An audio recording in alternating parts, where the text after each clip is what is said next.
I mean, I've been there since the beginning. I feel like it's my child. I guess the first thing I want to talk about is premiere night. We have another live move-in, which is very exciting. We have a few twists that we've kind of learned about. What can you tell us about this team twist that, people will be competing for team captains? How do you think that's going to play into the game? What can you tell us about that? Well, on the live premiere, you're going to find out who the 4 teams are. And the way we're going to form them is, we always like to move groups of 4 in at a time. So each group that moves in, they're going to have to head right away to the backyard and compete to become the team captain. And after each group moves in, you have 4 team captains. And they're going to find out then live that each captain has to form a team of 4. They have to pick the other members of their team, and it has to be 2 men, 2 women. And they're doing this based off of first impressions. They're going to be presented with a little snippet of a house guest describing himself or herself. And then what really is going to heat things up is after the teams are formed, the 4 team captains are going to compete for one of them to become head of household. So at the end of the night, when, the HOH is feeling, I have safety for a week, my team has safety for a week, everything's hunky-dory, I'm going to present that head of household with an offer that he or she really is not going to be able to refuse. And this whole summer, it's no risk, no reward. And I'm going to present them with a double or nothing challenge. But if you want to go far this season, you're going to have to take risks. Yeah, I was going to ask you, are these offers going to be popping up throughout the season? Oh, yes, absolutely. Throughout the season. That's the whole theme. We're calling it the Big Brother Beach Club, but it's a beach club that would be set, if you will, in a Monte Carlo kind of background. So it's definitely a gambler's summer. And we're also introducing a new competition that will unveil itself on the first Sunday night show.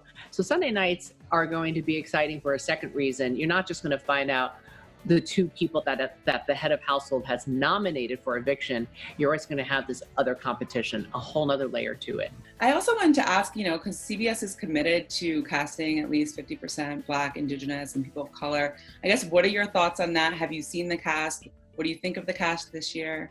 I have seen the cast. I think it's a great move because, we've seen almost every summer racially insensitive comments that are made in the house.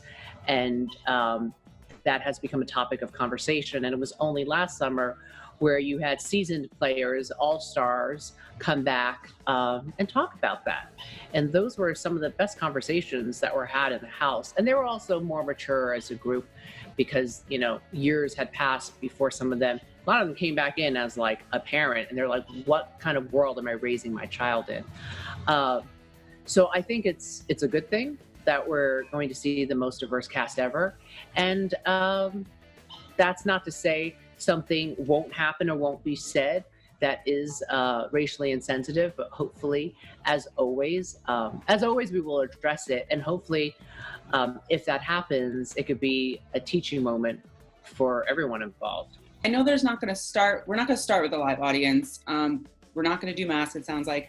Anything else that's changing? Do you hope to see a live audience maybe at the finale, something? I was disappointed that there wasn't going to be a live audience at all this summer. And I think once we start that way, we have to probably end that way.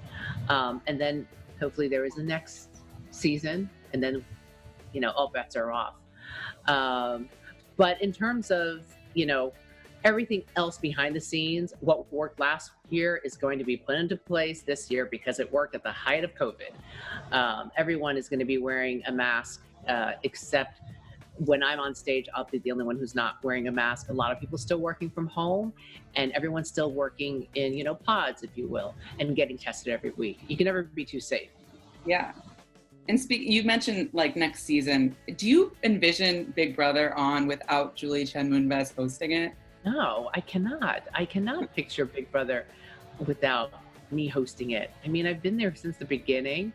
I feel like it's my child, it'd be giving up my child.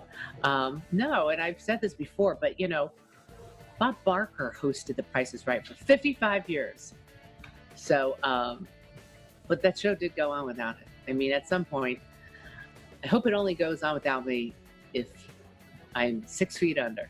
And I'm not hoping for that. Oh my gosh. Well, you Or I can pass it on to my son. I've told him, I said, that would be funny. Yeah, might as well keep it going. Well, the last thing I just want to ask is, like, any other teases? Like, what are you excited about this summer? What do you want fans to see?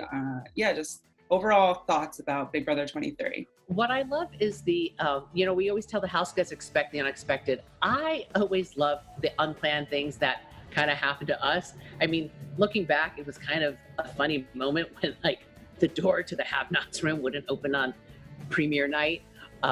We weren't laughing then, but like the old saying, if you're gonna laugh about it later, you might as well laugh about it now. Or when we had a technical glitch on the triple eviction night, and when I went back on screen to talk to the house guests, they saw, the words behind me, and they were like, ah. So I love those unscripted, unexpected moments that happen every summer. That surprises all of us and puts us back on our heels a little bit, because it's live television.